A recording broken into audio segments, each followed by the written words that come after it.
पूर्व के अध्यक्ष को देखिए ना, हम लोग के भाजपा में थे और जदयू से टिकट लेकर लड़ गए मनोज सिंह, और फिर भाजपा में आ गए। तो हम ऐसे लोग नहीं हैं, हम लोग भाजपा में हैं तो भाजपा में रहेंगे, निष्ठा ईमानदारी के साथ रहेंगे। बड़े लोग जो बड़े घराने के लोग हैं, हम पहले ही कहे हैं कि हम पिछड़ी जाति से आते हैं, गरीब जाति से हैं, हमारी पहुंच नहीं है। टूना जी पांडे एमएलसी जो हैं, उन्होंने ही माहौल बिगाड़ने का काम किया, मनोज सिंह ने ही माहौल बिगाड़ा। हमारे जिला अध्यक्ष हैं और उन्होंने कहा कि ओम प्रकाश तो मात्र 10% कामें किए हैं, 10 नंबर दे रहे हैं, 100 में नंबर में 10 नंबर फेल मार्क में दे रहे हैं। तो माहौल तो यही लोग बिगाड़े हैं और इन्हीं लोगों ने लिखवा करके दिए हैं, राष्ट्रीय अध्यक्ष को और प्रदेश अध्यक्ष को दिए हैं, सीमान के एक एक भारतीय जनता पार्टी के कार्यकर्ताओं से लिखवा कर दिए हैं। बैठे हुए हैं आपके हसनपुरा के मंडल अध्यक्ष प्रभुनाथ यादव, इनका भी जाली दस्तखत करके दिए हैं कि सीमान में भारतीय जनता पार्टी का कोई जनाधार नहीं है, यह सीट हम लोग जीत नहीं पाएंगे, इसलिए जदयू को दे दिया जाए। तो इस तरह का षड्यंत्र रच करके हमारा टिकट कटवाया गया है, तो उससे हमें कोई गम नहीं है, कोई हमें विषाद नहीं है। अब चुनाव पर प्रभाव पड़ेगा तो लोग, जिन लोगों ने यह षड्यंत्र रचा है वो लोग भी लगे हैं, हम लोग भी लगे हैं, माहौल बन जाएगा, हम लोग चुनाव जीतेंगे। क्या आपको लगता है कि अगर चुनाव कहीं, खुदा ना करे लेकिन कहीं अगर कुछ गड़बड़ होता है तो इसकी सारी जिम्मेवारी उन साजिशकर्ताओं की होगी? ये निश्चित रूप से यह साजिशकर्ताओं की होगी, टूना जी पांडे की होगी और मनोज सिंह की होगी, क्योंकि वो हमारे जिला अध्यक्ष हैं। और सबसे बड़ी बात है, यह सीमान की सीट हमारे आदरणीय माननीय मुख्यमंत्री की प्रतिष्ठा की सीट है। पूर्व सांसद जब साहबुद्दीन साहब जेल से छूट कर आए तो उन्होंने कहा कि परिस्थितियों का मुख्यमंत्री हैं, तो उस परिस्थितियों के मुख्यमंत्री को भी चुनौती को स्वीकार करनी चाहिए, आकर के समय देनी चाहिए, लग करके इसे जिताने का काम करना चाहिए। देखिए, मनोज भैया पहले से भी साहबुद्दीन साहब के साथ रहे हैं, हमें लगता है कि भीतरिया इन लोगों का समझौता हुआ है कि ओम प्रकाश का टिकट काट दिया जाए, और उसमें वो सफल भी रहे हैं। तो हमें लगता है कि कहीं ना कहीं इस टिकट कटवाने में मुख्य भूमिका मनोज भैया का रहा है। पे जिस दिन आपका ये एनडीए का जो नॉमिनेशन हुआ था और मंच पे जिस तरह से ओम प्रकाश यादव ने मन की बात को एक भड़ास के रूप में जनता के सामने रखा, उसको क्या माना जाए? देखिए, ये लोग बंद कमरे में हमारी शिकायत किया करते थे, तो क्यों ना हम जनता की अदालत में अपनी एक हिसाब दें। हम आज भी हम सांसद रहें न रहें, 10 साल का लिखा जोखा तो हम जनता को देंगे।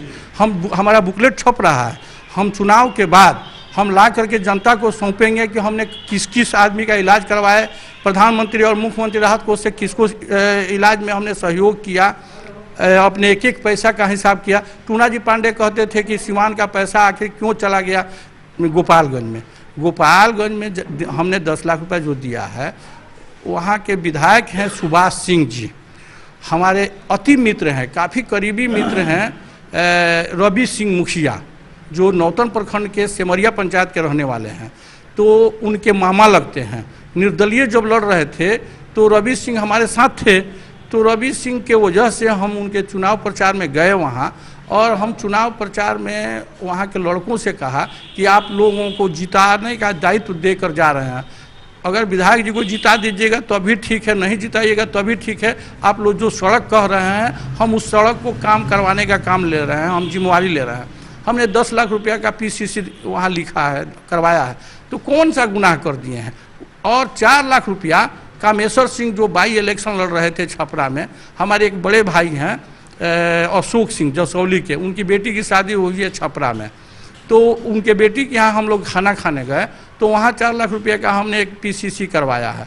उसी का हाय तोबा मचा करके इन लोगों ने हम इतना ना हाय तोबा मचाए कि सीमान के लोगों को भर, तो सीमान की जनता तो सब समझ रही है। उसी बात को हम मंच पर रखे कि दोनों भाई हमारे बैठे हुए हैं, जनता जनार्दन से अपना हिसाब देना मेरा दायित्व बनता है, कर्तव्य बनता है, तो हमने उसका हिसाब देने का काम किए। तो हमने कोई गुनाह नहीं किया है। इस 14 लाख के बदले में 4 करोड़ रुपया ला करके बिजली विभाग से CSR का पैसा अम्बेडकर छात्रावास बनवा रहे हैं सीमान में, 3 मंजिला बनेगा, बहुत भव्य बनेगा। तो हमने विकास तो किया है। 4.5 करोड़ रुपये की राशि से मेडिकल कॉलेज खुला है, 1100 करोड़ रुपये का NHI का काम हो रहा है, सड़क बन रहा है, पासपोर्ट कार्यालय बना है, एक एक पैसा का काम हो रहा है। तो काम तो बहुत हुआ है, जनता तो संतुष्ट थी। आप सवाल तो फिर वही आ गया कि आखिर क्या ये सिवान से ही वो समीकरण टूटा था और आपके जाने के बाद से क्या वो समीकरण एकत्रित हो रहा है, बन रहा है फिर से? यार हम कोई सीमान के लालू यादव नहीं है कि कोई समीकरण बनाते हैं और जोड़ते हैं। हम पहला आदमी थे कि हमारे ऊपर ब्राह्मण भी विश्वास करता था, राजपूत भी विश्वास करता था, भूमिहार भी विश्वास करता था और वैश्य समाज भी विश्वास करता था और दलित वर्ग इसी विश्वास के लेकर के ना कि जब आप आए थे तो ये सारा समीकरण टूट गया था, जिसका असर पूरे बिहार पे पड़ा था। आप अभी चले मतलब आपका टिकट कट गया तो ये भी असर डाल रहा है कि ओम प्रकाश यादव का टिकट कट गया है। यादव बिरादरी एकदम बगावत की मुद्रा में दिखाई दे रही है। देखिए, यादव सीधा साधा परिवार के लोग हैं, माने शालीन लोग हैं। इन लोगों को कहीं ना कहीं मर्माहत है कि हमारा टिकट कटा है। माई समीकरण टूटेगा या बनेगा? नहीं, हमारे साथ रहने वाले जो यादव हैं वो लोग तो निश्चित रूप से तीर छाप को वोट देंगे।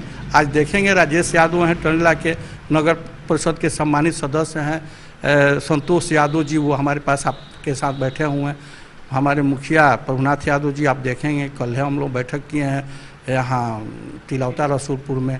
तो हम लोगों के साथ जो यादव जो जुड़े हुए हैं वो लोग, उन लोगों को समेटने का दायित्व मेरे ऊपर है, हम समेट रहे हैं।